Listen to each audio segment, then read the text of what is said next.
Olá, hoje estamos aqui para falar um pouco sobre a pandemia.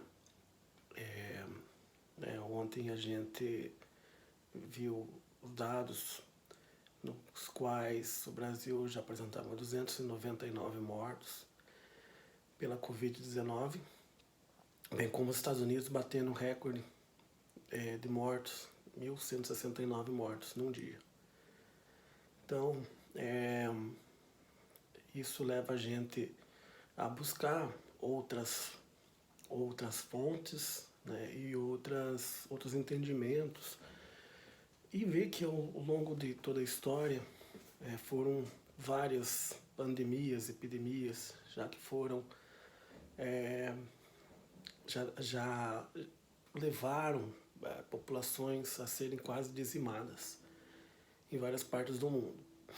Uma delas é a pandemia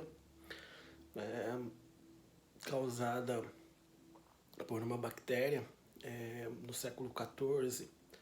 Se espalhou final da primeira metade do século XIV, 1348 a 1350, foi o grande surto. Se espalhou pela Europa, conhecida como peste bubônica ou peste negra. A peste bubônica, são bubões que saem pelo corpo, grandes, né? O Boccaccio, o escritor Boccaccio, na época falava que chegava ao tamanho de um ovo ou até de uma maçã. E os lugares mais comuns eram embaixo da axila e na virilha, onde era mais comum eles se espalharem pelo corpo. Essa seria causada pela pulga do rato. Houve um surto forte e que se espalhou vindo talvez da China, onde a maioria dos historiadores, né, identifica, já que havia um comércio muito intenso naquele momento, né, com o Oriente. Então a grande possibilidade é que teria vindo de lá. E assim, como as condições de higiene na Europa também eram bastante precárias, essa, essa, essa infecção ela foi se espalhando com bastante rapidez. E havia casos das pessoas morrerem, serem abandonadas, serem queimadas, serem simplesmente deixadas no lugar onde elas morreram. E assim, o país que foi mais afetado com toda essa pandemia na Europa foi a Inglaterra. Perdeu cerca de 70% da população. Os historiadores divergem, né, sobre o número, não há um número exato e também não há uma porcentagem, né? Então se dizia que 1/3 da Europa tinha sido dizimada aí com o surto. Hoje, estudos, o historiador Jacques Le Goff, por exemplo, afirma que mais da metade da Europa foi dizimada, foi morta, né, como consequência disso. Há quem diga que passou a ser 2/3 de toda a Europa, naquele momento foi contaminada e acabou morrendo, né, em função da peste negra ou peste bubônica. Peste negra também pelo fato de aparecer esses bubões que apareciam no corpo, de cor escura, preta. Então, por isso foi chamada de peste negra.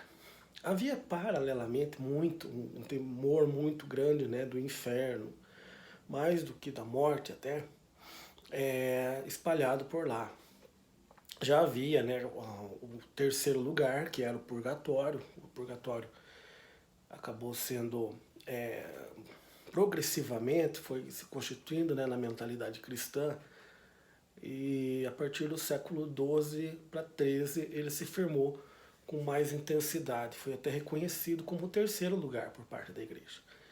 Mas assim, a doença ela agia muito rapidamente Então as pessoas tinham medo do seu destino. E esses medos, os devaneios, toda a ansiedade e a certeza da morte, porque não havia um tratamento eficaz, foi uma coisa que surgiu repentinamente e a medicina não estava assim tão avançada. Tanto que os médicos geralmente usavam roupa de couro para evitar que houvesse, né, o contato da bactéria com o corpo. E também um instrumento no nariz, um instrumento bicudo entre a boca e o nariz, para evitar, né, o contágio. Era o que eles tinham na época para isso. Então eles se reuniam, porque foi uma doença que não escolheu pobre, não escolheu rico, não escolheu nenhum grupo social. Então se reuniam cavaleiros, bispos, padres, o camponês, todos, e faziam um ritual até macabro, que foi apelidado, chamado de Dança da Morte. Era como se buscasse colocar toda a sua energia negativa, transformar ela, né, expressar ela de alguma maneira com a chamada Dança da Morte, que faziam até em torno dos cemitérios. Então era comum hoje, hoje, a arte da época, então, trouxe para nós muitas representações dessa dança da morte. Geralmente um esqueleto humano. Esses médicos, as pessoas algumas que eram queimadas de fundo por medo do contágio, né, e por também não dar conta de estar enterrando tanta gente, algumas eram queimadas. O mau cheiro era muito forte também e acabou, né, sendo aí uma das doenças, né, que geraram também o declínio do período medieval. Ajudaram a gerar o declínio do período medieval.